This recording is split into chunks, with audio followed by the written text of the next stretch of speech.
know Joe, and Joe was going to be the next speaker, right?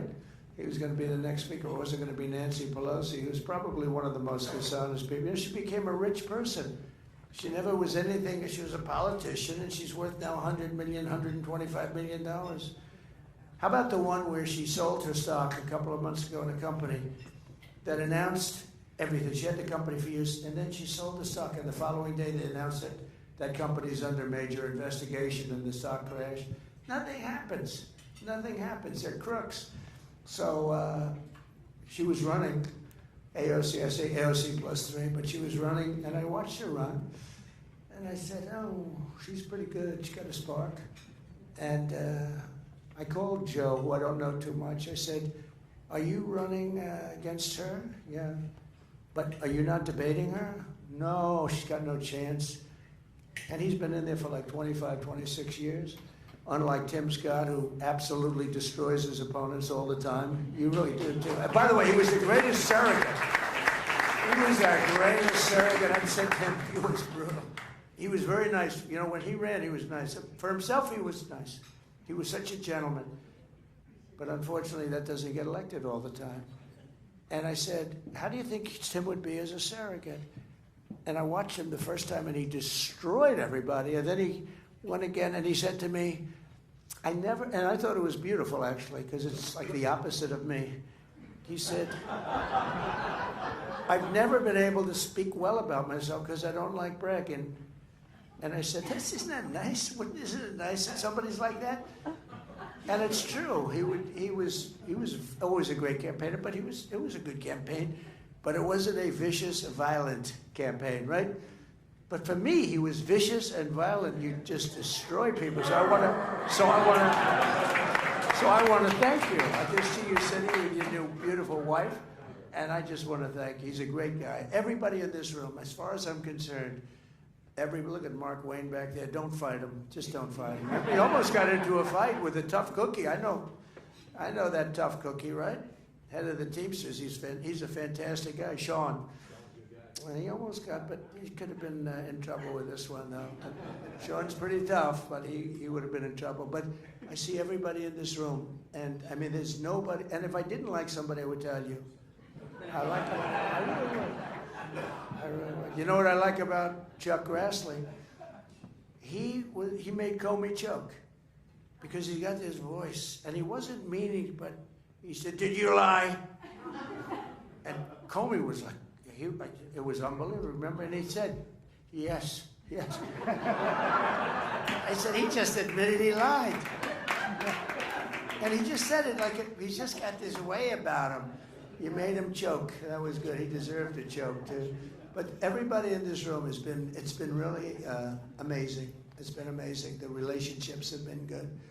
And we don't always agree on everything, but we get there. We had a couple of people that had to get a little bit, they had to study a little bit further to get some of our nominees. I think you're going to find our nominees are very good. I think it's very important. You know, when we talk Bobby Kennedy, I think he's up there having dinner tonight. It's very interesting, but he's a good person.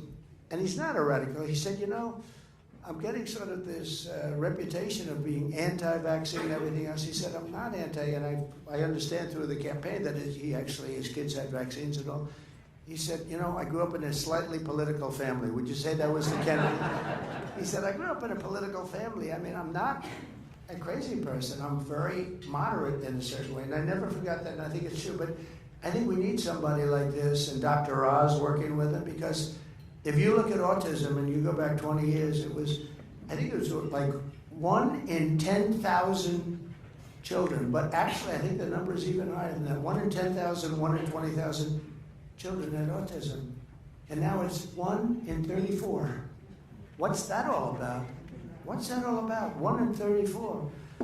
And I think we really got to get to the bottom of it. I really believe we're going to figure the reason. And I don't know, maybe it's pesticides or maybe it's something, but we're going to figure the reason. We spend more money on food, on cleaning it, on spraying it, on doing all this stuff. And we're going to find out what it is, but I think we probably needed somebody that, that's a little bit outside of the box, and he's also very popular outside of the party. I mean, if you look overall, I mean, very, very popular.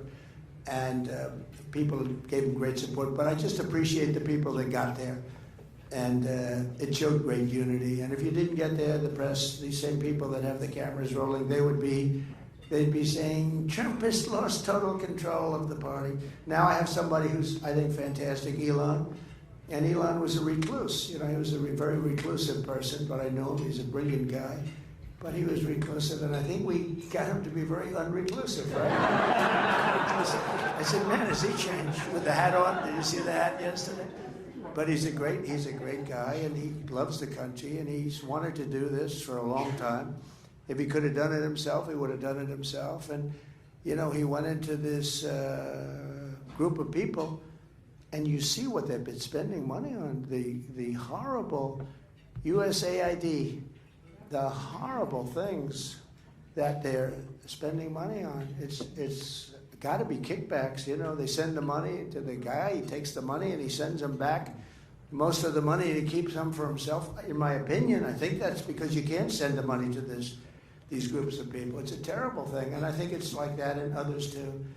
And I said, go to the next one. I'd like you to look at Department of Education, and I think you're going to find it's very similar, different but similar.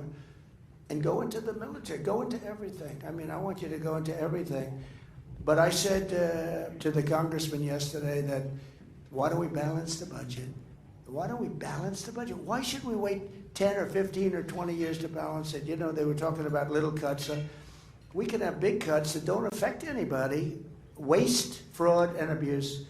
And we're finding it now. That's one of the beauties of what Elon's doing. He started with a group of 25 super geniuses. They wear undershirts. They look like, I mean, I look at them, I say.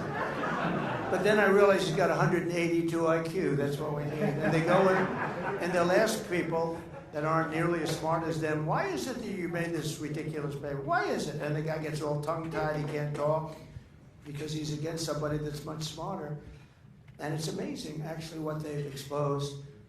And to a level where they cut 97% of the people out. The whole thing is a scam. And you look at some of the people working there, they're very political people, they're relatives, and it's just terrible.